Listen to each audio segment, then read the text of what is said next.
What's up everyone? Welcome into another emote speed paint. This legit was a live recording on my Twitch channel.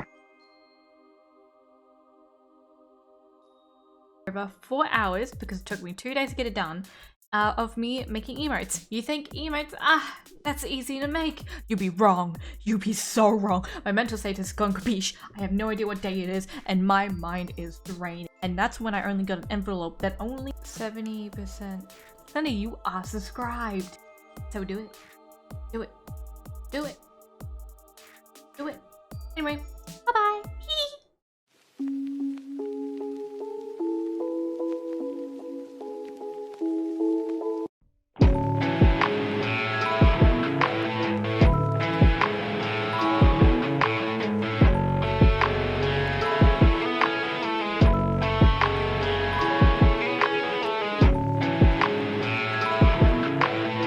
People who know and the people who don't know, this is a special message I gave to my mod. If you were there on the stream and witnessed this, you are one of the few who knows the meaning behind this, and for the people who don't, you don't actually have to use 2 brain cells to guess what I drew behind it.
for the people who notice that every time when I zoom out to see the full sketch, you will be able to see that I have 2 rows of emotes. It's because I like to separate emotes for each person. So for the top shelf, it's 𝕊𝕁𝕀𝔸𝕃𝕊 emote lot, and on the bottom lot is 𝕊𝕁𝕂𝕃𝕃. So it's more easier for me to keep note on whose emotes is what, and so I can like just sketch it out and sometimes take notes on the side. So on 𝕊𝕁𝕂𝕃, I did write L and R for the sides of the hair, because with 𝕊𝕁𝕂𝕃 he has a split haircut, while 𝕊𝕁𝕂's just a 𝕊𝕁𝕂𝕃.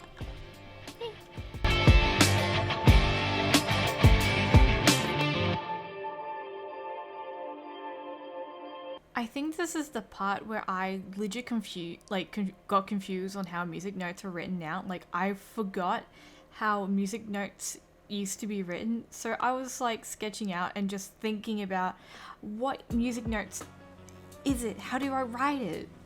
And then I just picked the best one and just hope for the best.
when I do line art for emotes, I will have the inner lines, like basically like where the chin, the clothes are, like basically inside line art will be thin while the outside is thick. So you will be seeing me doing like normal line art and then I thicken the outer line art so it stands out more in chat, or basically you can use it anywhere and it stands out a little bit more than in normal.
The hardest part about me drawing 𝕊𝕆𝕀𝕁's emotes is the squareness of the head. Basically, I am not great with geometrical shapes, like squares and stuff. I don't know if that's geometrical, but like, I'm really bad at drawing squares. So Shuffle's emotes were a struggle for the lining and sketching process, because sometimes I think it looks good and it doesn't look good. It doesn't look square. It looks curved when it shouldn't be curved. It just looks lopsided when it shouldn't. But to be honest, I'm proud of these emotes. It just took a while for me to register how does a square work.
But out of all the emotes I've made, I think Shuffle Dead emote is probably my favorite.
With Zitro emotes, his emotes were very easy, very simple, because, you know, not too much of a hectic design to do.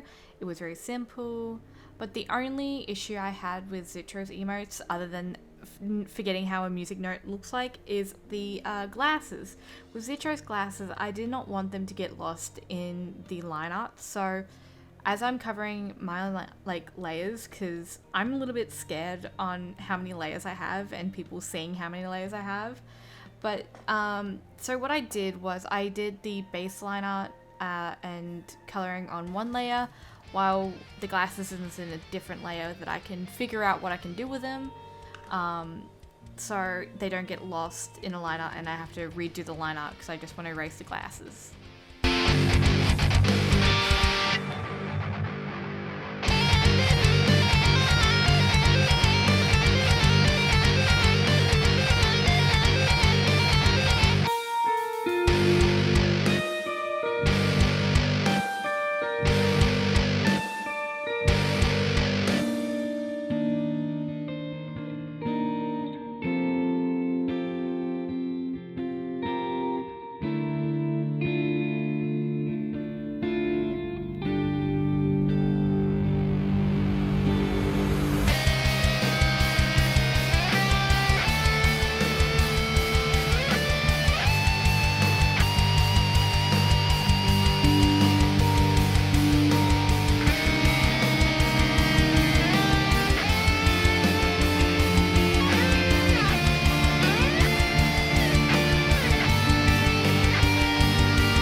be honest, out of everything I've been doing my art for, I've always hated the coloring part, because as much as I love rendering out pieces of artwork and adding lighting and shading, it's just coloring I hate a lot, because it takes a while for me to figure out, should I do everything all one layer? Should I do everything on different layers? Should I have 500 layers? And then you probably see me see a funny haha video because it's oh, you small little goblin. But with the coloring process, I just normally do a flat color or the base color, and then I have like several layers for like suits, ties and stuff. But the coloring for Shuffle's emotes was the most confusing, because his is like a yellow square head with a black suit, black vest with, oh no, it was black suit, yellow vest, black tie. And it took me a while to figure out how I was going to render it, because it was like a little bit of a fussy situation, because I didn't want to have it like all the black and the dark colors mixed together and the yellow gets too much, or it gets overpowered with black that it looks muddy. So with Shuffles, it was a lot of me using a lot of my brain power and my brain go at times. But yeah, it was a little bit hard, but I got through to it. I felt proud. I felt really proud.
Production.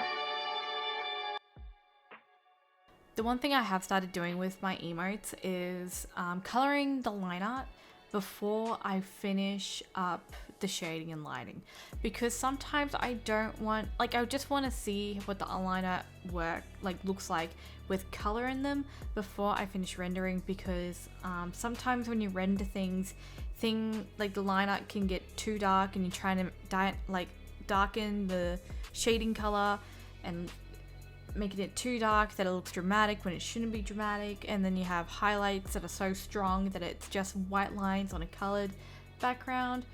And it did take me a while to figure out how to do this when I was making emotes, but I did pattern it down, and so I line up. So that's why I line my lineup before I finish the shading and lighting, so basically I can find that nice little middle ground and just, you know, pop off.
emotes, they were so easy to do. So like with Zitros, I go through the same process that I would do with Shuffle. Just flat colors, pick a color and stuff. But the skin color was a little bit ishy at first, but I did get it right the second time, thank Lord. But when it comes to coloring Zitros hair, I did take notes that the right, left, left. One side is black, left side, or the other side is white. But the eyebrows, they're both black. So it did take me a while to get used to with like the coloring process with Zitros, because with Zitros color palette, it was mostly gray and white. So it was a simple color palette, not too many like intricate designs. It was very simple and it was very easy to do. So I like with Zitros, I was like, boom, easy done. But they did worry about the gray and the black blurring in a bit, but as you see down the lines, it was an easy solution. And this is when I go back and remember that I didn't do the roundness thing, which I do to make the emotes look more lively and round. Thank God I didn't forget about it fully, because that brings a little bit more life to the emote, and it's like, mwah, organic.